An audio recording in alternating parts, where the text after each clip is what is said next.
ഗ്രാമീണ ഇന്ത്യയിൽ ദാരിദ്ര്യം കുറയുന്നതായി റിപ്പോർട്ട്. ഗ്രാമീണ ഇന്ത്യയിലെ ദാരിദ്ര്യ അനുപാതം ആദ്യമായി 5% താഴെ എത്തിയതായി SBI റിസർച്ച് റിപ്പോർട്ട് വ്യക്തമാക്കുന്നു. 2023-24 സാമ്പത്തിക വർഷത്തിൽ നഗര ദാരിദ്ര്യത്തെക്കാൾ വേഗത്തിൽ ഗ്രാമീണ ഇന്ത്യയിലെ ദാരിദ്ര്യം കുറഞ്ഞതായി റിപ്പോർട്ട് പറയുന്നു.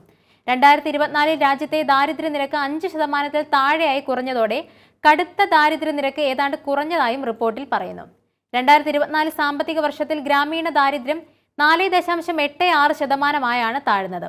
മുൻ സാമ്പത്തിക വർഷം ഇത് 7.2% 2011-12 25.7% നിന്നാണ് ഗ്രാമീണ മേഖലയിൽ ഇത്രയും വലിയ പുരോഗതി ഉണ്ടായതെന്നും റിപ്പോർട്ട് ചൂണ്ടിക്കാണിക്കുന്നു. ഗ്രാമീണ ദാരിദ്ര്യത്തിന്റെ കുറവ് ജനസംഖ്യയിൽ 5% താഴെയുള്ള ആളുകൾക്കിടയിൽ വർദ്ധിച്ച ഉപഭോഗ വളർച്ചയ്ക്ക് കാരണമായി. ഇത് ദാരിദ്ര്യരേഖയിൽ മാറ്റം വരുത്തി. വർദ്ധിച്ച ഗ്രാമീണ ചെലവുകളും സർക്കാർ ക്ഷേമ പദ്ധതികളും മൂലം ഗ്രാമീണ ദാരിദ്ര്യം 5% താഴെ വരുന്നത് ഇതാദ്യമായാണ്. വിവിധ കേന്ദ്ര പദ്ധതികളുടെ ആനുകൂല്യം ജനങ്ങൾക്ക് നേരിട്ട് കൈമാറുന്നത് വർദ്ധിച്ചതോടെ വരുമാനത്തിൽ നഗര ഗ്രാമീണ വിടവ് കുറഞ്ഞതാണ് ഗ്രാമീണ മേഖലയുടെ പുരോഗതിക്ക് കാരണമെന്ന് റിപ്പോർട്ട് വിലയിരുത്തുന്നു. ഇതിന്റെ ഫലമായി ഗ്രാമീണ മേഖലയിൽ ചെലവഴിക്കൽ വർദ്ധിച്ചു.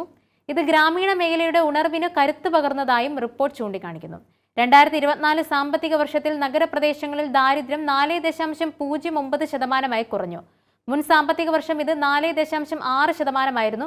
2012 ഇത് 13.7%.